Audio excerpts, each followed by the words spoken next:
शक्तीपीठ महामार्गाला आता प्रखरतेने विरोध होत असल्याचं पाहायला मिळत आहे। खरं तर शक्तीपीठ महामार्गाविरोधातील ठिणगी ही कोल्हापूर जिल्ह्यात पडली आणि ही ठिणगी जवळपास 12 जिल्ह्यांमध्ये पोहोचली। खरं तर राज्य शासनानं हा मार्ग व्हायचा आणि कोणत्याही परिस्थितीत करायचा घाट घातलाय, पण पुन्हा एकदा कोल्हापुरातून या मार्गाला प्रखरतेने विरोध होते। आज आपण आहोत गारगोटी येथे माझ्या पाठीमागे तुम्ही पाहू शकताय हे आत्मक्लेश आंदोलन आज करण्यात येत आहे। या आत्मक्लेश आंदोलनाच्या माध्यमातून शक्तीपीठ महामार्गाला येथे स्थानिक शेतकऱ्यांनी विरोध केलेला आहे। माझ्या पाठीमागे इकडे तुम्ही जर बघितलं माझ्यासोबत काही शेतकरी आहेत, नेमका त्यांचा हा विरोध कशासाठी आहे हे जाणून घेऊयात। मामा काय सांगाल, शक्तीपीठ महामार्गाला विरोध तुम्ही केलाय, नेमका कशासाठी केलाय? हा शक्तीपीठाला विरोध म्हणजे आमच्या शेतकऱ्यांच्या आमची काळी माता ही घेतली जाणार आहे आणि आम्ही इथं संपूर्ण आमचा तालुका भूमिहीन होणार आहे आणि भूमिहीन होण्यासाठी आम्ही हा आत्मक्लेश आंदोलन केलेलं आहे। आणि आता आत्मक्लेश केल्याने आता हा शक्तीपीठ पूर्वी देवदेवता होते, सगळीकडे देवदेवता आहेत, आता त्या देवदेवता शक्तीपीठाच्या नावाखाली भोळ्या बऱ्या जनतेची लुबाडणूक करायची, त्यांच्या जमिनी लुटायच्या, हे इंग्रजांपेक्षा घोट धोरण निकृष्ट धोरण ह्या फडणवीस सरकारनं आखलेलं आहे। आणि ह्याला काय त्या जमिनीचं देणं घेणं नाही, फडणवीसाची काय जमीन कुठं आहे कुठं नाही हे आम्हाला माहीत नाही, पण एक शेतकऱ्यांचा मुलगा, शेतकऱ्यांचा किंवा भूमिहीन मुलगा म्हणून मी या ठिकाणी व्यथा मांडतोय की आमची मुलं आज हाताला काम नाही, बेरोजगार आहेत, त्यांची आहे ती शेती मिळवून खाणारी शेती सुद्धा तुम्ही सर सरकार घेणार असेल। आता तुम्ही जे माझ्या शाहू महाराजांनी एक धरणं बांधली, कालवं काढलं, पाणी दिलं, त्या शेतीला देणार का रस्त्यात पाणी घालणार, हा माझा सरकारला फडणवीस सरकार सवाल आहे। निवडणुकीपूर्वी तुम्ही आमची शेतकऱ्यांची मतं घेतलीत, सरकार स्थापन केलं, त्यापूर्वी सांगितलं शक्तीपीठ रद्द झालं आणि दूधपीठ लबाड बोलणं शेतकऱ्यांना पटणार नाही आणि शेतकरी पेटून उठल्याशिवाय शेतकऱ्याचा आसूड तुमच्या सरकारच्या पाठीवर उठल्याशिवाय राहणार नाही। त्यामुळे तुम्ही विचार करा आणि या शक्तीपीठाचा रद्द करा ही आमची शेतकऱ्यांची कळकळीची विनंती आहे। आणि शेतकरी हा शेतकरी इथला जो क्रांतिकारांचा भुलगड तालुका क्रांतिकारांचा तालुका आहे आणि ह्या तालुक्यात जी क्रांती घडते ती आज महाराष्ट्रात किंवा अख्ख्या महाराष्ट्रात जाते, अख्ख्या भारतात सुद्धा घडते, ही एक ठिणगी आहे, याची सुद्धा दखल या सरकारने घ्यावी। कोल्हापुरात एक बैठक झाली, त्या जी कोल्हापुरातल्या लोकांची होती त्यामध्ये एकही शेतकरी नव्हता, तर नेमकं त्या बैठकीबद्दल काय सांगाल? त्या लोकांनी शक्तीपीठाला पाठिंबा दिलाय। खरं तर ही काल झालेली निवडणूक होती, पाशवी बहुमताच्या आधारावरती हे यांची षडयंत्र चाललेली आहेत हे आता आपल्याला दिसत आहे। कारण की निवडणुकीच्या अगोदर यांनी परिपत्रक काढलं, गावागावामध्ये मेसेज पोहोचवला की शक्तीपीठ रद्द झाला, पण परत शक्तीपीठांचे यांचं भूत परत एकदा आपल्या मानगुड्यावर बसले हे आता परत एकदा सिद्ध झाले।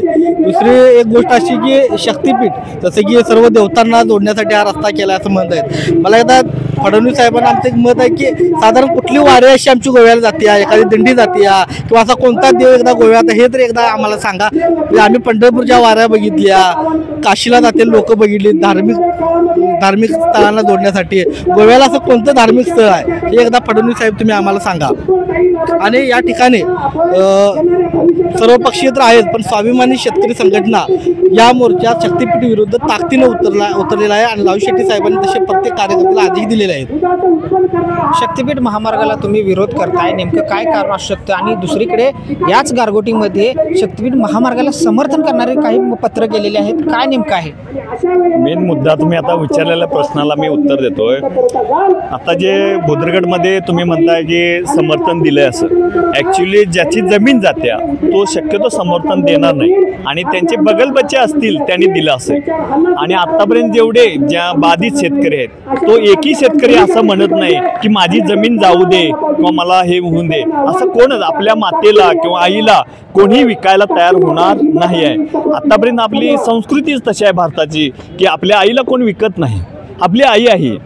आणि आता एक दुसरा प्रश्न कसा आहे, हे लोकशाही तंत्र म्हणजे लोकशाही राज्य आहे, या लोकशाही राज्यामध्ये लोकांनी लोकांसाठी चालवलेलं राज्य आहे। हे राज्य कसं चालवतंय हे आपलं हे सांगतंय लोकशाही, की आमच्या लोकांची जी आग्रहाची कुठली भूमिका असेल, एखादं औद्योगिकरणाची असेल किंवा आणि काय प्रगतीची असेल, ते लोकांच्यातनं उठाव झाल्यानंतर ते आम्ही निवडून दिलेल्या प्रतिनिधींनी करायचं असतंय। हे प्रतिनिधी आमचं काम करते, हे कामगार आहेत, हे प्रतिनिधी म्हणजे आमच्या देशाचे मालक नव्हे। त्यांनी अजून पण समजावून घ्यावं की आम्हाला निवडून दिलं म्हणजे आम्ही देशाचं किंवा राज्याचं मालक झालो आणि आम्ही कसंही वागू शकतो हे त्यांनी विसरून जावं। लोकशाहीमध्ये तसं चालणार नाही। लोकशाही लोकांनी त्यांनी लोकांसाठी चालवायचं राज्य आहे आणि ह्या लोकांचं जे शेतकऱ्यांचं मत आहे त्याप्रमाणे त्यांनी राज्य चालवावं, तरच त्यांना सुख आणि समाधान लाभेल आणि देशाला सुद्धा सुखाचा दिवस येतील.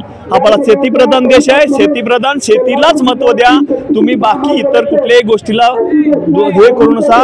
आणि आता तुम्ही शक्तीपीठ म्हणताय, अजून बी तुम्ही अंधश्रद्धेच्या मागे जर लोकांना ओढत असाल, अंधश्रद्धेपासून तुम्हाला काही अन्नधान्य मिळत असेल तर सांगा ना, तसं प्रूव्ह करून दाखवा की आज आम्ही होम हवन घातला आणि 2 पोती धान्य आलं किंवा आणि काय तुम्हाला घरातल्या सुख सुविधा आल्या, असं होम हवन जर होत असेल तर मला जरूर तिथं बोलवा, मी ते मान्य करायला तयार आहे. कुठेही असं घडणार नाही. होम हवन केल्यानंतर जे जमिनीतून येणारं धान्य मिळेल असं नाही आहे. ही भांडवलशाहीला तुम्ही जास्त प्रोत्साहन करण्याचा प्रयत्न चालू आहे. ही भांडवलशाही आहे की हुकुमशाही आहे की लोकशाही आहे काय अध्यक्षशाही आहे, हे आता आम्हाला समजणं हे कोरडं उलगडणं झालंय. तुम्ही भांडवलशाहीला सपोर्ट करताय, ही लोकशाही आहे हे अजूनही मला तुम्हाला प्रखर सांगावायचं आहे. आत्मक्लेश आंदोलनाच्या द्वारे आम्ही तुम्हाला ही आमची भावना प्रकट करताय.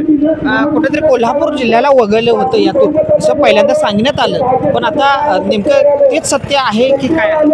कोल्हापूर वगळलं असं मुख्यमंत्र्यांनीच सांगितलेलं, आम्ही कुठल्याही शेतकऱ्यांना सांगितलेलं नाही. परत आपल्या गारगोटीमध्ये सुद्धा आमच्या आता निवडून आलेले यांच्या सभेच्या वेळी मुख्यमंत्र्यांनीच सांगितले कोल्हापूर वगळण्यात येईल आणि शक्तीपीठाचं कॅन्सल करण्यात येईल. मी म्हणतो कोल्हापूर वगळण्यापेक्षा पूर्ण शक्तीपीठच कॅन्सल करावा, त्यातच तुमच्या देशाची प्रगती आहे. शक्तीपीठ वगळावा, देशाची प्रगती त्यातच आहे असं म्हणणं शेतकऱ्यांचं. आणखीन काही माझ्यासोबत शेतकरी आहेत, त्यांच्याशी बोलूया नेमकी काय प्रतिक्रिया आहे. या ठिकाणी या आत्मक्लेश आंदोलनासाठी आलेले आहेत. मामा कुठून आलाय, काय सांगताय? राधानगरी तालुक्यात. काय नेमकं किती बाधित होणार आहे शेतकरी या आमच्या तालुक्यात भरपूर शेतकरी 13 गावे जाणार आहेत. त्यामुळे अल्पवयीन बहुतांश शेतकरी पूर्ण भूमिहीन होणार आहे. त्यामुळे आमचा शेवटपर्यंत या मार्गाला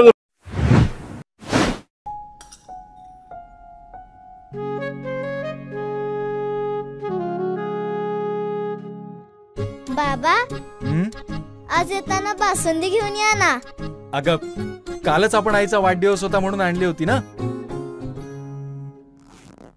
ऐकलं, गोकुळची बासुंदी पुन्हा खावीशी वाटतेय. खरं सांगू, मलाही खावीशी वाटतेय.